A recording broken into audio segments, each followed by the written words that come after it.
Hi, I'm Stephanie and I'm back in the kitchen with Pampered Chef. I'm going to show you some creative ways to put your own spin on making a cake.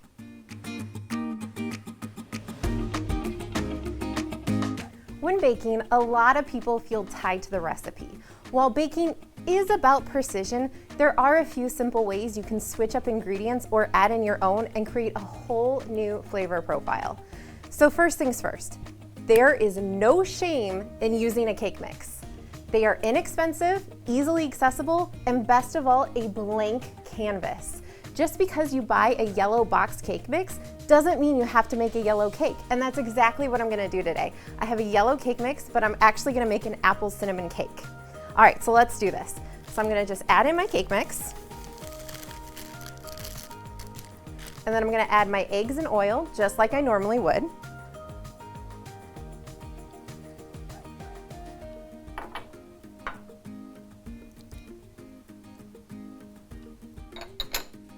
Now, instead of water, I'm gonna add in apple juice. The water is the easiest ingredient to switch up. You just need to add 1 cup of liquid, any liquid. So you can use fruit juice, milk, I've even used champagne before. It's just a really easy way to give it a new flavor.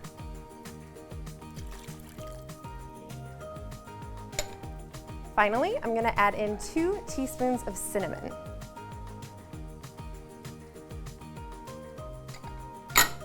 All right, perfect. So I'm just gonna go ahead and mix this together until all of my ingredients are well incorporated.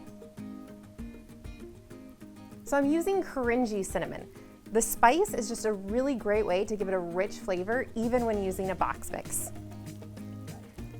So you can already tell while I'm mixing that this does not look like your typical yellow cake. It's a totally different cake now. Okay, perfect. See how easy that was?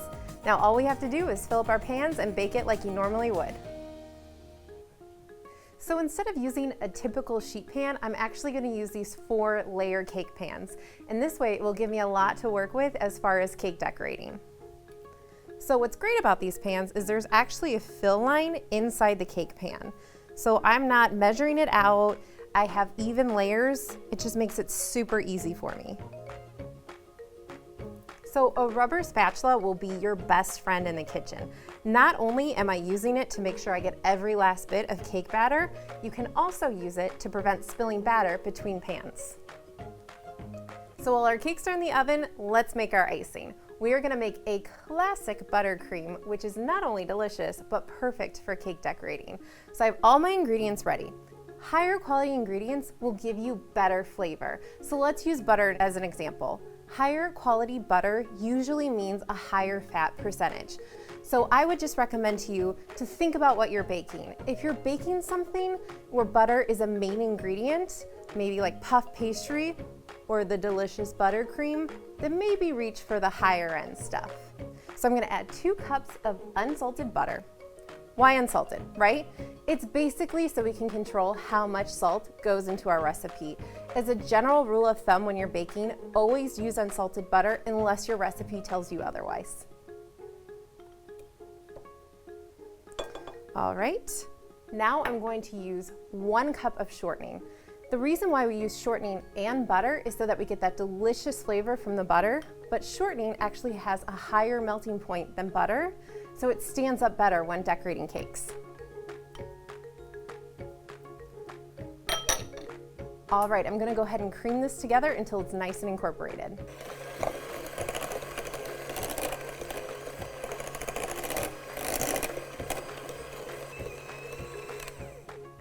Okay, beautiful. So I'm gonna add in 1/3 cup of water. And speaking of high quality ingredients, I'm going to be adding in double strength Madagascar pure vanilla extract, which is going to give it the best flavor. All right, I'm gonna go ahead and mix that up.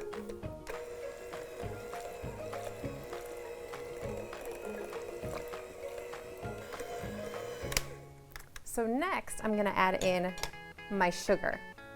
So this specific recipe calls for 6 cups of powdered sugar, but I'm only gonna add in 2 cups at a time, and that's basically so that my sugar just doesn't go everywhere when I start mixing.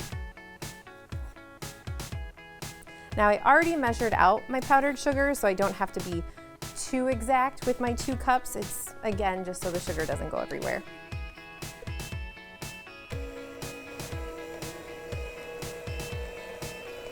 When you add in the sugar, you want to start mixing at a low speed until that sugar gets incorporated, and then you can go to a higher speed to really smooth it out.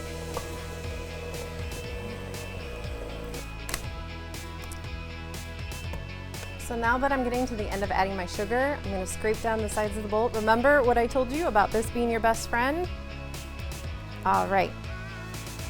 Okay, I'll add in the last of my sugar and then we should be good to go.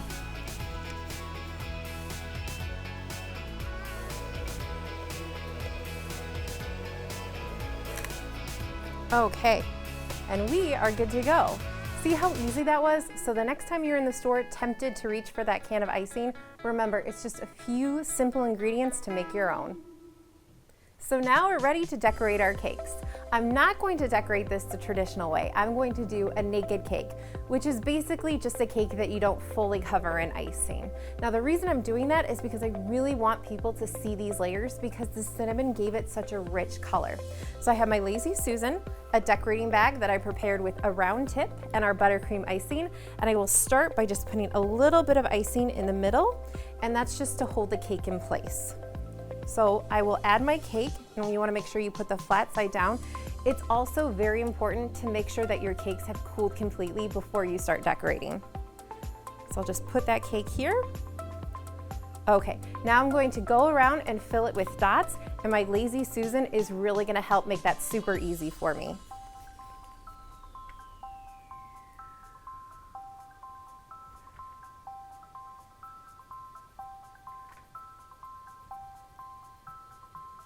Do you see how easy this is? You really don't have to be a pro to do this design. All right, I'm gonna add some icing to the middle because, you know, it's delicious. Okay, and I'm ready for my next layer.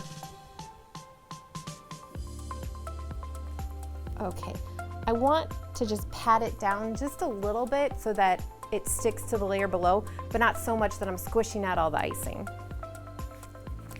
I'm going to do the same thing I did with the next few layers until I get to the top.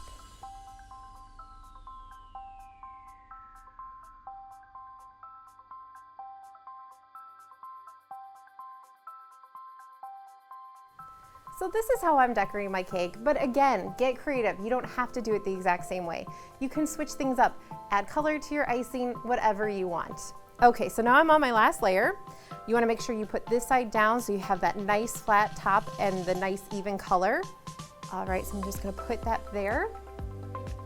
And this time when I do my dots, I'm going to continue applying pressure as I pull up so I get a nice little peak on them.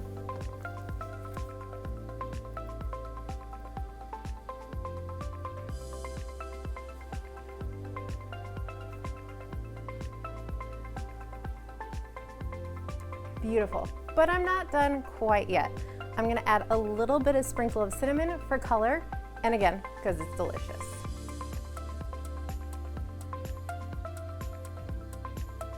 So I showed you 3 ways to take a box cake mix and really amp it up by swapping ingredients, using quality ingredients, and a non-traditional way of decorating. The next time you make a cake, I hope you feel empowered to try these, knowing that it won't sacrifice the end result and will really elevate it and impress those you're making the cake for, even if it's just you. Thanks for watching. I'll see you next time.